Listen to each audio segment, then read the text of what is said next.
Welcome to our special broadcast. The Golden Age of science fiction was a prominent literary movement that started in the late 1930s and continued on through the 1950s. The beginning of this movement coincided with the very first World Science Fiction Convention, or Worldcon, in 1939. Science fiction influenced military leaders and Hollywood directors. It spurred and encouraged advances in science and technology, specifically biotechnology and the pharmaceutical industry. Parents of adolescents, however, are critical of this movement because of somewhat scandalous cover art and its negative impact on teenagers. Many authors emerged from this movement, but some of the most prominent are Ray Bradbury, who wrote Fahrenheit 451 and The Martian Chronicles, which is a short story collection in which humans have fled the Earth because of its devastation and are colonizing Mars, but they soon run into conflict with the Martians. Frank Herbert wrote Dune, which is set in the far future. It explains a galactic empire where politics, religion, and technology are explored. George Orwell wrote 1984. It is about a future that involves perpetual war, government surveillances, and mind control. Isaac Asimov wrote I, Robot, a collection of short stories that focused on the interactions between humans and robots. Good job today, JP.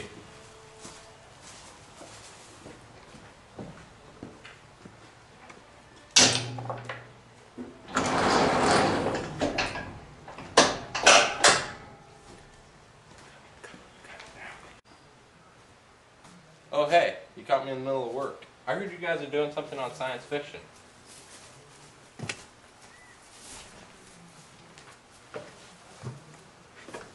The science fiction movement was defined by new technology, extraterrestrial life, space, time, travel, and magic superpowers. New technology that is found includes time machines, genetic engineering, advanced spaceships, artificial intelligence, and laser guns. Extraterrestrial life that is usually found in the fascinating colors, shapes, and sizes. It includes aliens, dinosaurs, and sometimes extraterrestrials have superpowers. Some superpowers include flight, reading minds, and super strength.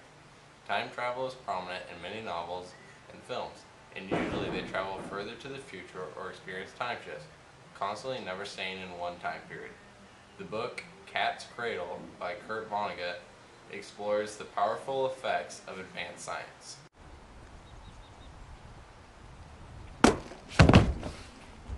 No, don't touch it! That's Ice-9!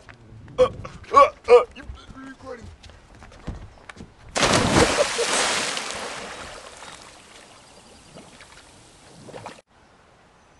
Ice-9 is a chemical mixture that freezes anyone or any water that it touches.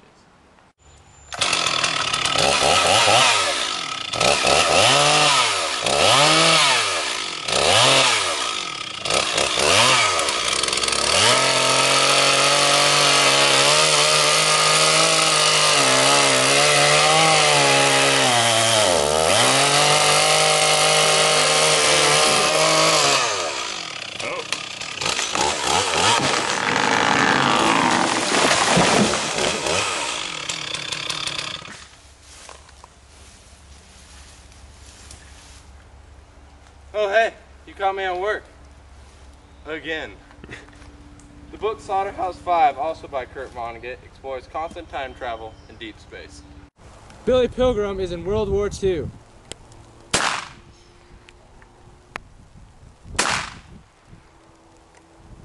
When all of a sudden, he finds himself on a different planet. And Billy traveled in time to the zoo on Tralfamadore. He was 44 years old, on display under a dome.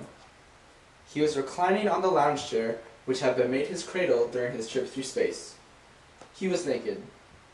The Tralfamadorians were interested in his body, all of it. There were thousands of them outside, holding up their little hands so that their eyes could be seen. Billy had been on Tralfamadore for 6 earthling months now. He was used to the crowd. Escape was out of the question. The atmosphere outside the dome was cyanide, and the Earth was millions and millions of miles away.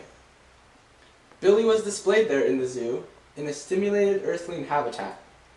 Most of the furnishings have been stolen from the Sears Roebuck warehouse in Iowa City, Iowa. There was a color television set and a couch that could be converted into a bed. The novel Jurassic Park is an excellent representation of the science fiction movement due to the advanced science of genetic engineering. In the story Jurassic Park, a genetic company called InGen has been able to genetically recreate dinosaurs. The company performed this research on the island of Costa Rica, where they created a theme park called Jurassic Park. The scene we are showing is where the characters of the story are flying to the island of Jurassic Park on the island of Costa Rica, and happen to catch some beautiful glimpses of dinosaurs.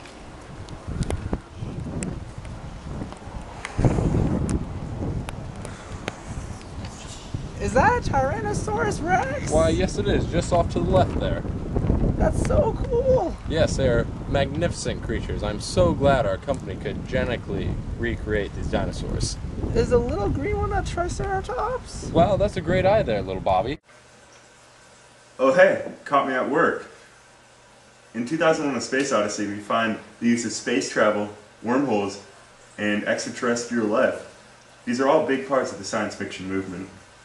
Liftoff in 10, 9, 8, 7, 6, 5, 4, 3, 2, 1. We have liftoff! We are... Houston, we have liftoff. Alright. Alright, we're doing well, we're doing well. Hey, Pool, are we still on track to Saturn's moon? Yes, Captain. Hal, how are our communications? Our communications are down. You're right, we're having trouble picking them up. Must be because our EGTs are running low. Hey, go check on that, Pool. Yeah, I got it.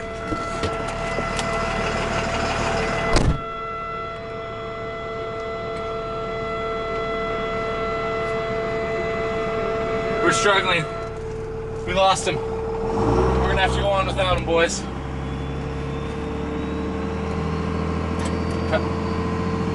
We didn't need him anyways. Hey, most of the science-related science fiction works were on the big screen. Shows like Star Trek and Battlestar Galactica were popular at this time. Movies like Metamorphosis and Back to the Future and the Star Wars saga were also widely viewed. The movement began with the Cold War and putting a man on the moon. These events encouraged people in a new forward way of life. Slowly, the Golden Age gave way to the new wave of science fiction. Well, that's all for tonight, folks.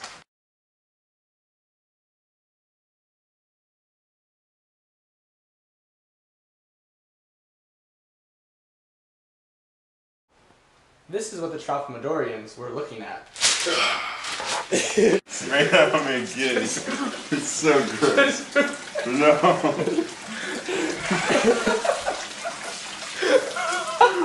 Get away from me, Chase. I'm so sorry. Stop it.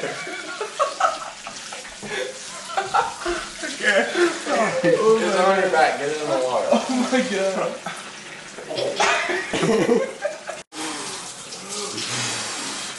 Yeah!